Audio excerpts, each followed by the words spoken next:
ఓం శ్రీ మాత్రే నమః. పంచామృతం ప్రేక్షకులందరికీ హృదయపూర్వక స్వాగతం. ఈ యొక్క వార ఫలాలు చూసినప్పుడు 26 ఏప్రిల్ 2026 నుంచి 2 మే 2026 వరకు గ్రహాల ప్లేస్మెంట్స్ ఏ విధంగా మారుతున్నాయి, ద్వాదశ రాశుల వారికి సంబంధించిన వార ఫలాలు ఏ విధంగా ఉండబోతున్నాయో తెలుసుకునే ముందుగా గ్రహాల మార్పులు ఏ విధంగా మారుతున్నాయి ఈ వారం అనేది తెలుసుకుందాం. ఈ వారం ముఖ్యమైన గ్రహ మార్పులు చూసినట్లయితే బుధుడు మనకి మర్క్యూరీ తన నీచ రాశి నుంచి బయటకు వచ్చి 30 ఏప్రిల్ గురువారం రోజు మేషరాశిలోకి వస్తున్నారు. రవి ఇప్పటికే మేషరాశిలోనే ఉన్నారు, అదే కంటిన్యూషన్ కొనసాగుతుంది. శుక్రగ్రహం అంటే వీనస్ వృషభ రాశిలో స్వక్షేత్ర స్థితిలోనే అంటే ఓన్ సైన్లోనే ఉన్నారు. గురు సంచారం జూపిటర్ మిథున రాశిలో ఉన్నారు, అది కంటిన్యూషన్ అవుతుంది. కేతువు సింహరాశిలోను, తర్వాత రాహు కుంభంలోను కంటిన్యూషన్ జరుగుతుంది. తర్వాత కుజ బుధ శని మార్స్ మర్క్యూరీ సాటర్న్ గురువారం వరకు యుతి అంటే కంజంక్షన్లోనే కొనసాగుతున్నాయి. గురువారం దగ్గర నుంచి అంటే గురువారం రోజు బుధుడు స్థాన మార్పు జరుగుతోంది, బుధుని యొక్క స్థాన మార్పు. తర్వాత కర్కాటక రాశి వాళ్ళకి చూసినట్లయితే కనుక 26 ఏప్రిల్ నుంచి 2 మే వరకు 2026 సంవత్సరంలో ఈ వారం ఎలా ఉందనే చూస్తే, ఈ వారం కర్కాటక రాశి వారికి దశమంలో రవి ఉచ్చస్థితిలో ఉంటే చాలా మంచి సూచన.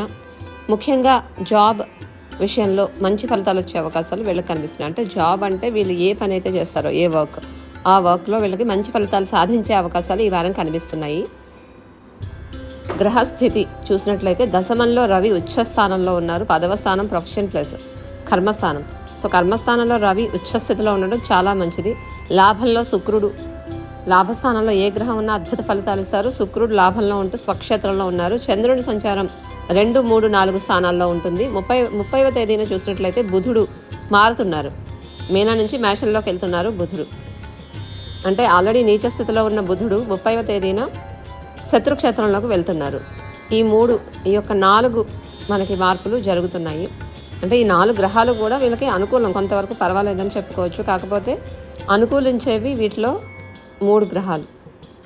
సో ఈ వారం ముఖ్య ఫలితాలు వీళ్ళకి కర్కాటక రాశి వాళ్ళకి చూస్తే, ఉద్యోగం విషయంలో ఎవరైనా ఉద్యోగం కోసం ప్రయత్నిస్తున్న వాళ్ళైతే కనుక ఉద్యోగ అవకాశాలు వీళ్ళకి చాలా వస్తాయి.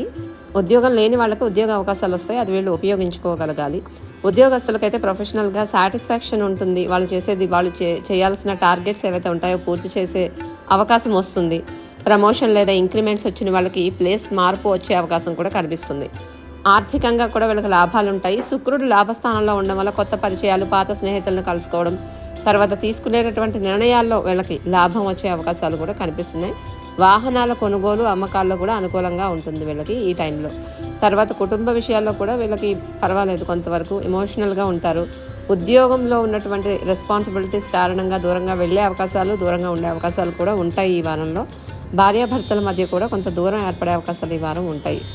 అంటే job related, work related stress కానీ, వర్క్ రిలేటెడ్ పనుల వల్ల కానీ దూరంగా వెళ్ళే అవకాశాలు. 30వ తేదీ తర్వాత చూసినట్లయితే ఖర్చులు పెరగడం, ప్రయాణాలు చేయాల్సి రావడం, కుటుంబ సమస్యలు, ఇంటి మార్పులు లేదా ఏదైనా వీళ్ళకి అంటే రెనోవేషన్ సంబంధించి కూడా ఏమైనా మార్పులు కానీ ఉండే అవకాశాలు కనిపిస్తున్నాయి 30వ తేదీ తర్వాత. కోర్ట్ అండ్ వీళ్ళకి లీగల్ విషయాల్లో చూసినట్లయితే కనుక కొంతవరకు మీకు పాజిటివ్గా వచ్చే అవకాశాలే కనిపిస్తున్నాయి. వారాంతంలో శుక్ర శనివారాల్లో పరిస్థితులు స్టేబుల్గా ఉంటాయి, మానసిక శాంతి అయితే వస్తుంది. ప్రత్యేకంగా వీళ్ళకి ఏప్రిల్ 27 నుంచి చూసినట్లయితే కనుక వీళ్ళకి అంటే ఏప్రిల్ 27 నుంచి వీళ్ళకి కొంతవరకు విష్ణు అంటే బుధుడు మారుతారు 30 నుంచి. బట్ 27న వీళ్ళకి ఏకాదశి రోజు ఉపవాసం చేస్తే కనుక మంచిది. విష్ణు దర్శనం చేసుకోండి, ఆ రోజు మోహిని ఏకాదశి పడుతుంది. అలాగే కాలభైరవ ఆరాధన చేసుకోవడం కూడా మంచిది ఈ రాశి వారికి ఆ రోజు. పరిహారాలు అయితే ఎక్కువగా ఇవే వీళ్ళకి. రాహుకాలంలో నిమ్మకాయ దీపారాధన చేసుకోవడం కూడా మంచిదే. అండ్ కాలభైరవ అష్టకం చేసుకోవడం కూడా మంచిది వీళ్ళకి. ఏకాదశి ఉపవాసాలు పాటించండి. సో ఇది ఈ యొక్క కర్కాటక రాశి వారికి ఈ వారం వచ్చేటటువంటి ఫలితాలు. ఈ వారం సింహరాశి వారికి గ్రహస్థితులు మిక్స్డ్గా ఉన్నాయి. ముఖ్యంగా ఇక్కడ అష్టమ స్థానంలో ఉన్నటువంటి గ్రహాలు ఏవైతే ఉన్నాయో, అంటే వీళ్ళకి ఇప్పుడు అష్టమంలో 3 గ్రహాలు ఉన్నాయి. అష్టమంలో ఉన్నటువంటి గ్రహాల ప్లేస్మెంట్ అనేటటువంటి కొంచెం నెగిటివ్గా ఉంది. అవి కొంచెం ఇబ్బందులు కలిగించే అవకాశాలు కనిపిస్తున్నాయి. కుజుడు, బుధుడు, శని, ఆల్రెడీ అష్టమ శని అనేది జరుగుతోంది సింహరాశికి. దాంతోపాటు కుజుడు, బుధుడు కూడా అష్టమంలోనే ఉన్నారు. దాని కారణంగా వీళ్ళ అంటే కొన్ని రకాల సమస్యలు వచ్చే అవకాశం ఉన్నప్పటికీ కూడా గురుగ్రహం రక్షణగా ఉండటం వల్ల పెద్ద సమస్యల నుంచి కూడా వీళ్ళు తప్పించుకోగలుగుతారు. గురుడు లాభస్థానంలో ఉన్నారు. ఇక్కడ మీరు చార్ట్లో చూడొచ్చు. సింహరాశికి గురుడు లాభస్థానము, అష్టమములో 3 గ్రహాలు ఉండటం కనిపిస్తుంది. సో కొన్ని విషయాల్లో వీళ్ళకి డిస్ప్యూట్స్, అపార్థాలు, ఆలస్యం వంటి పరిస్థితులు వస్తాయి. మీరు తీసుకునే నిర్ణయాల్లో తొందరపడకుండా శాంతంగా ఆలోచించి ముందుకు వెళ్ళాలి. ముఖ్యంగా ఫైనాన్షియల్ విషయాల్లో ఇన్సూరెన్స్, ఇన్కమ్, వీళ్ళు ఏదన్నా మనీ రిలేటెడ్ ఒప్పందాలకు సంబంధించి ఏదన్నా చేస్తున్నట్లయితే కనుక చాలా జాగ్రత్తగా ఆలోచించి ముందుకు వెళ్ళాల్సిన అవసరం అనేది కనిపిస్తుంది. ప్రెషర్ ఉంటుంది కొంత, మీరు హ్యాండిల్ చేసే దాంట్లో మీకు ఎక్కువగా ప్రెషర్ అనేది కూడా కనిపిస్తుంటుంది. జర్నీస్ చేసే అవకాశం కూడా ఎక్కువగా కనిపిస్తుంది ఈ యొక్క సింహరాశి వారికి. ముఖ్యంగా పుణ్యక్షేత్ర దర్శనాలు కానీ అంటే స్పిరిచువల్ ట్రిప్స్ కూడా ఉండే అవకాశాలు అయితే కనిపిస్తున్నాయి. వీటి ద్వారా వీళ్ళకి మానసిక శాంతి కూడా కలుగుతుంది.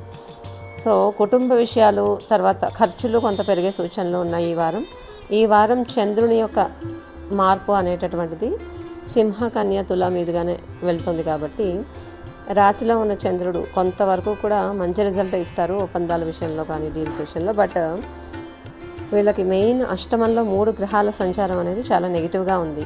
సో చంద్రుడు వీళ్ళకి అనుకూలించే ప్లేస్లోనే మొదటి 3-4 రోజులు ఉన్నప్పటికీ తృతీయంలోకి వెళ్ళినప్పుడు కొద్దిగా వీళ్ళకి నెగిటివిటీ అనేది ఉన్నప్పటికీ కూడా వాహన ప్రయాణాల్లో జాగ్రత్తగా ఉండాలి అష్టమంలో ఉన్న గ్రహాల కారణంగా.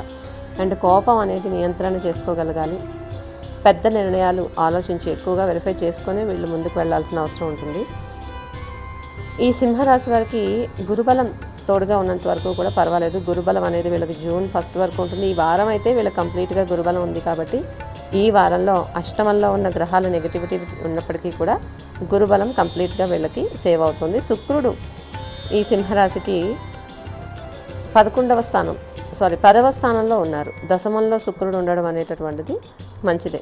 వీళ్ళు చేసే వర్క్ అనేది వీళ్ళకి ఇష్టపడి చేస్తూ ఉంటారు వర్క్ని ఈ టైంలో. అంటే శుక్రుడు దశమంలో ఉన్నప్పుడు అది కూడా స్వక్షేత్రంలో ఉంటూ ఫ్యామిలీ ప్లేస్ని చూస్తున్నారు కాబట్టి ఫ్యామిలీ రిలేటెడ్ వీళ్ళకి ఎక్కువగా జాగ్రత్తగా ఉంటారు ఈ వారంలో.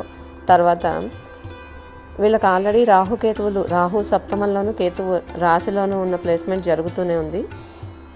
సో అది కంటిన్యూషన్ అనేది ఉంది కాబట్టి రాహు ఇచ్చే రిజల్ట్, కేతువు ఇచ్చే రిజల్ట్ వీళ్ళకి ఆల్రెడీ మనం ఇంతకుముందు చెప్పుకున్న విధంగా రాహు అంటే వీళ్ళు డీల్స్ ఏదైనా చేసుకునే విషయాల్లో కానీ అటువంటి వాటిలో కొన్ని వీళ్ళకి ఇష్యూస్ వచ్చే అవకాశాలు ఉన్నప్పటికీ కూడా ఎక్కువ కనెక్టివిటీ అనేది పెరిగే అవకాశాలు కూడా ఇస్తారు రాహువు. వీళ్ళు ఎక్కువగా జాగ్రత్త పడాల్సింది కోపం నియంత్రణ చేసుకోవాలి. వాహన ప్రయాణాల్లో జాగ్రత్తగా ఉండడం. తర్వాత ఈ యొక్క పరిహారాలు అనే విషయానికి వస్తే అంటే వీళ్ళు ఏ గ్రహాలకి రెమెడీస్ చేసుకోవాలి అంటే కనుక సుబ్రహ్మణ్య స్వామి ఆరాధన మంగళవారం పూట చేసుకోవడము, తర్వాత శనివారం పూట నలుపు వస్త్రం కానీ నల్ల నువ్వుల దానము, శివాలయంలో అభిషేకం చేయించుకోవడం మంచిది ఈ సింహరాశి వాళ్ళు. తర్వాత కన్యారాశి వాళ్ళకి చూసినట్లయితే కనుక ఈ వారము కన్యారాశికి చూసినట్లయితే మంచి ఫలితాలే. తర్వాత కన్యారాశి వాళ్ళకి చూసినట్లయితే కనుక ఈ వారము కన్యారాశికి చూసినట్లయితే మంచి ఫలితాలే. ఓవరాల్గా వీళ్ళకి కొంత పాజిటివ్గానే కనిపిస్తుంది. ముఖ్యంగా శత్రువులపై విజయం సాధించే అవకాశాలు అయితే ఉన్నాయి. బట్ ఏంటంటే ఈ కన్యారాశి వాళ్ళకి సప్తమంలో ఆల్రెడీ శని ఉన్నారు. శనితో పాటు కుజుడు, బుధుడు ఉండటం అనేది కొంతవరకు అంటే ఎదుటి వాళ్ళతో డిస్ప్యూట్స్ని కలిగిస్తూ ఉంటుంది ఎక్కువగా. అయినప్పటికీ కూడా రాహుగ్రహం అనేది 6వ స్థానంలో ఉండడం వీళ్ళకి మంచిదే. అంటే శత్రు విజయం అనేది కూడా ఇస్తూ ఉంటారు రాహువు. తర్వాత శుక్రుడు భాగ్యంలో ఉండడం అదృష్టం అనేది సహకరిస్తుంది. ఎప్పుడైతే 9th హౌస్ లక్ ప్లేస్లో శుక్రుడు ఉంటూ ఉంటారో ఆ టైంలో ఎక్కువగా లక్ యాక్టివేట్ అవుతుంది కాబట్టి వీళ్ళు ఏ పని చేసినా కూడా వీళ్ళకి భాగ్యం అనేది కలిసి వస్తుంది ఈ వారం. అలాగే వారం ప్రారంభంలో చంద్రుడు కేతువుతో కలవడం, చంద్రకేతువులు ఆల్రెడీ కేతువు సింహంలో ఉన్నారు, మీరు చార్ట్లో చూడొచ్చు. కేతు ఉన్న ప్లేస్లోకి చంద్రుడు ఎంటర్ అవుతున్నారు ఈ వారంలో.